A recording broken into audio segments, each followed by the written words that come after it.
for those that push back when I say, hey, I would have made a hitting coach change. I would have moved on from Alex Zumwalt by now. Some will say, well, what does that solve? That doesn't do anything for you in 2025. Two things with that.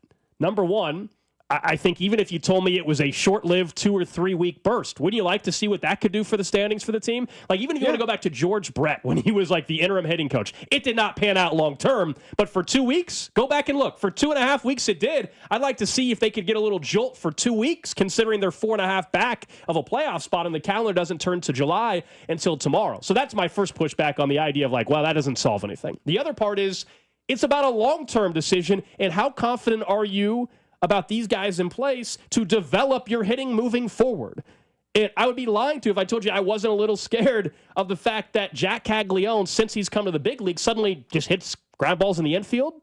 What happened with that? I don't know. I understand it's big league pitching and there's an adjustment to be made, but yeah, I think that's very concerning for me, what having this current hitting staff around him might mean for his future career. So yeah, it's not just about 2025 why I think they should make a move with the hitting coach. I'm not here to try to like sugarcoat Jac's first 23 games. It has not gone great.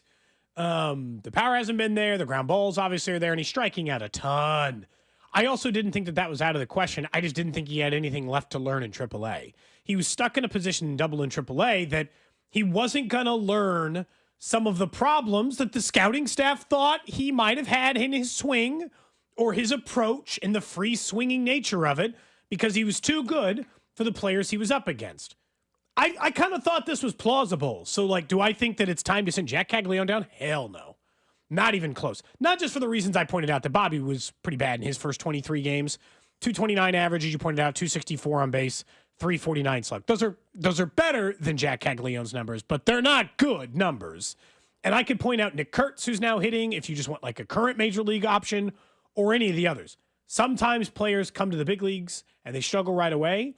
And if this was just a random 20-game stretch in a full baseball season, we wouldn't even notice. 100%, but here's the problem. And it's not about him. This is about, again, going with the hitting staff and the development part of it. If the rest of the offense was performing well, Cody, if I had more evidence that they had success with developing hitters, other than I know somebody in the organization would push back and say, oh, we've developed Kyle Isbell. And I mean, no disrespect, even though I guess there's no way of saying this without it seeming that way.